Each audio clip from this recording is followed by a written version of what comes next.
નમસ્કાર। પ્રાંતિજ નગરપાલિકા દ્વારા પોલીસ ચોકીથી બજાર વિસ્તારમાં દબાણ હટાવવાની કાર્યવાહી કરવામાં આવી।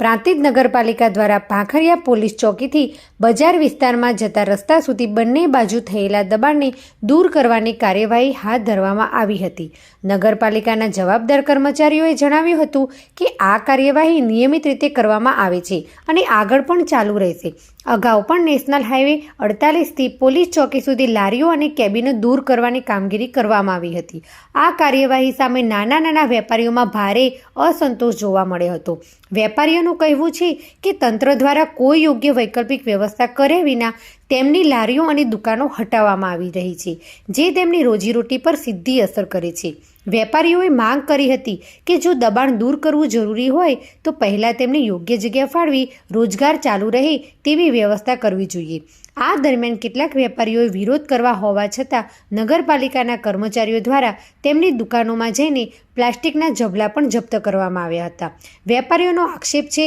કે કર્મચારીઓ અને તેમની સાથે રહેલા કેટલાક અન્ય લોકોને કયા પ્રકારનું પ્લાસ્ટિક પ્રતિબંધિત છે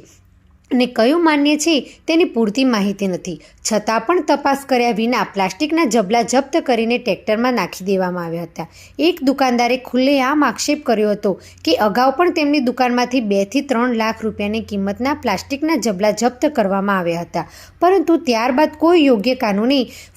કાર્યવાહી કરવામાં આવી ન હતી। માત્ર ₹10,000નો દંડ ફટકારવામાં આવ્યો હતો। વેપારીઓનો દાવો છે કે જપ્ત કરાયેલા કેટલાક ઝબલા તો બજારમાં ખુલ્લેઆમ વેચાણ થઈ રહ્યા છે। વેપારી વધુમાં કહ્યું હતું કે નગરપાલિકાની ટીમ વારંવાર તેમની જ દુકાનોમાં તપાસ કરવામાં આવે છે, જ્યારે અન્ય વિસ્તારોમાં સમાન રીતે તપાસ થતી નથી। પ્લાસ્ટિકના નામે વારંવાર દબાણ અને જપ્તીની કાર્યવાહી કરવામાં આવે છે। આ સમગ્ર ઘટનાને લઈને વેપારીઓમાં રોષ જોવા મળ્યો હતો અને તેમણે માંગ કરી હતી કે નગરપાલિકા પહેલાં નિયમોની સ્પષ્ટ માહિતી આપે, પ્રતિબંધિત અને માન્ય પ્લાસ્ટિક અંગે જાગૃતિ ફેલાવે અને ત્યારબાદ જ કાર્યવાહી કરે, જેથી નાના વેપારીઓ સાથે અન્યાય ન થાય। ચેકિંગ થાય એક વખત જઈને બતાવો, ત્યાં જઈને દર વખતે આપણી દુકાને આવીને ઊભા થઈ જાય છે ચેકિંગ કરે પણ બોમ્બે જઈને તમે કંપની બંધ કરાવો તો ફેક્ટરીમાંથી થાય ચાલુ પ્રોડક્શન બંધ કરાવો, તમે અમને ઓલા વિચારો દર વખતે પ્રોડક્શન બંધ કરાવો ત્યાં તો તમારું મિલી ભગત ચાલે છે, ત્યાં તો તમે કોઈ કરી નહીં શકતા અને જ્યારે હોય ત્યારે આવીને ઊભા થઈ જાય છે દુકાનમાં આવીને કે ભાઈ ચેકિંગ પ્લાસ્ટિકનું આ રોડ ખરાબ છે, ખાડા પડ્યા છે, કચરો કોઈ વારવા આવતું નથી, કચરો કોઈ વારવા આવતું નથી, એ તો કોઈ દેખાતું નથી। જ્યારે નીચે વિડીયો ઉતારો, અહીંયા વિડીયો ઉતારો,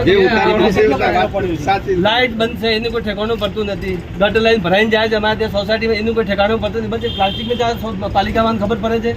જ્યારે હોય ત્યારે બસ પ્લાસ્ટિક માટે ખબર પડે છે। એટલે ફેક્ટરીઓ બંધ કરાવો, તમે જ્યાંથી માલ આવે ત્યાંથી બંધ કરાવો, ત્યાં તો તમારે ચાલે છે, કમિશન ચાલતું હોય, મિલી ભગત ચાલે છે, ત્યાં તો આવે છે લોકો જોડે કેટલો માલ આવે છે બજારની અંદર વેચતા હોય તો બધી ગળ લે, એને ખબર નહીં પડે, જ્યારે હોય ત્યારે બ્રહ્માણીમાં આવીને ઊભા થઈ જાવ છો,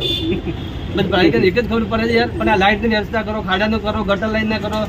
માટી ઉડે એનું કરો, એ તો કોઈ ખબર પડતી નથી કોઈને। એક જ ધંધો મોડ્યો છે, ખાલી આ ધંધો છે, બિઝનેસ છે એક જાતનો, જ્યારે હોય ત્યારે ચેકિંગ કરવાનું પ્લાસ્ટિકનું બસ લઈ જવાનું, આગળ માલ લઈ ગયા એનો જે હિસાબ આપો, આ બ્રહ્માણી મારે 2 થી 3 લાખ રૂપિયાનો માલ લઈ ગયા એનું શું કર્યું, એનો કોઈ દંડ ફટકારે એનો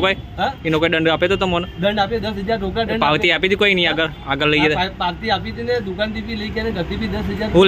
લઈ ગયા હતા એ વખત હું લઈ ગયા હતા પ્લાસ્ટિક લઈ ગયા કેટલું હતું લગભગ